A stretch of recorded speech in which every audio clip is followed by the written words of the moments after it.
kabatā ieliktas arī svecītes, lai dotos tālāk noliktās Latvijas atkarotājiem par godu. Arī Jākaps Nīmans Pirmajā pasaules karā devās no studentu sola. Un lai cik tas interesanti nebūtu, viņš bija īsts revolucionārs. Viņš kopā ar apses dēlu, viņa dvēseli bija pilna revolūcijas. Un viņš tā arī bija. Viņš bija tā kā sociāldemokrāts vai pat komunists pēc savas pārliecības 11. gados. Bet viņš bija tik ļoti drosmīgs, ka kopā ar saviem klases biedriem un skolotāju apses dēlu dzejnieku norāva cariskās Krievijas ģerboni no skolas, ko vēsturē ļoti bieži piemin kā īpašu faktu. Bet tad, kad Nīmans aizgāja Pirmajā pasaules karā, tad viņš atgriezās kā nacionāla demokrāts. Viņam viss komunisms un viss šīs teorijas bija izdzīts ārā. Bet būdams Raņa un Aspazijas ārsts, viņš arī saprata to starpību, kāda ir starp Raņa sociāldemokrātu uzskatiem un viņa nacionāldemokrātu uzskatiem. Tā bija tēma, par ko viņi centās abi tomēr nerunāt. Viņi atstāsim uz 125 gadu jubilēju. Bet kas ir šīs dienas sakarā, lai ejot jūs likt svecīti, piedomātu, ka arī Nīmans bija Pirmajā pasaules karā kā jauns puikas students. Nu, lūk, varbūt mēs tagad, ja ir vēl, kā tur bija baznīcā, ja ir kādam ko teikt, tad vai nu saka, vai tu sevi mūsu? Jā,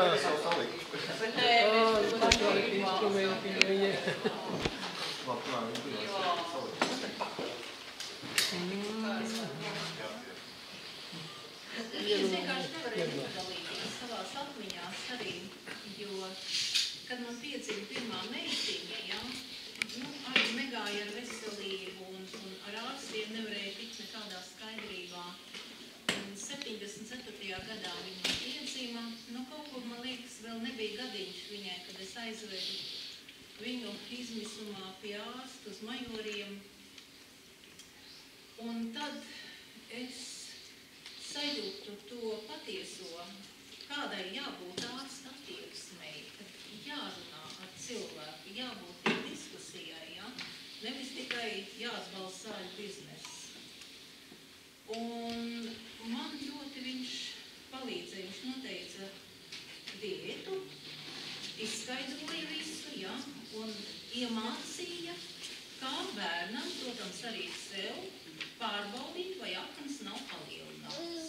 Tā ir ļoti ar tādiem vienkāršiem, ko zināja seno laiku ārsti. Un ļoti daudz mūsdienu ārsti vispār to tam nepievērš uzmanību. Daudzām tādām lietām vienkāršām kā. Un tāpēc man kaut kur dziļi sirdī palika. Es pat nezinu, kādos vārdos to varētu izteikt. Ja? Palika tāda cilvēciska attieksme. Ja? Kad ārsts tomēr ir kaut kas vairāk, nevis tikai materiālās sfēras pārstāvs, bet arī tur ir garīgajā pasaulē. Tās abas pasaules būtu jāsavieno. Un tikai tad ir iespējams izārstēt cilvēku.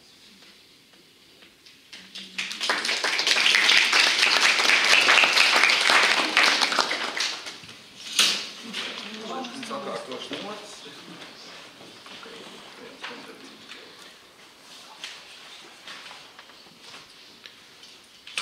Atskaņoju Georgu Filipa Telemanu mūziku, kas ir 18. gadsimta komponists, kurš ļoti bieži tika atskaņots arī Rīgā. Mums bija diezgan cieša saikne radītāju mūzikas.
otrā vāka, 4. vāka ir rakstīts: laime ir dzīvot savas tautas vidū, laime ir būt veselam un ar baltu sirdsapziņu.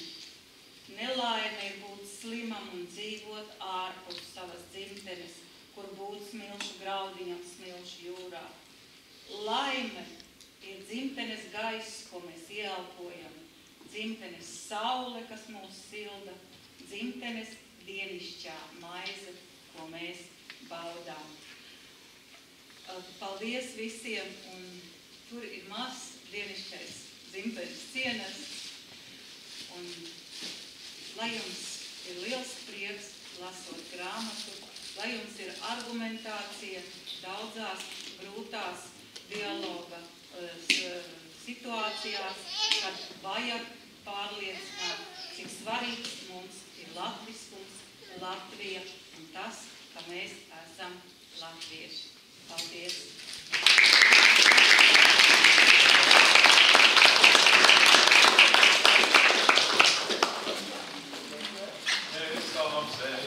Savu galdiņu ar maltoju palancīju. Es apsveicu savu galdiņu ar maltoju palancīju.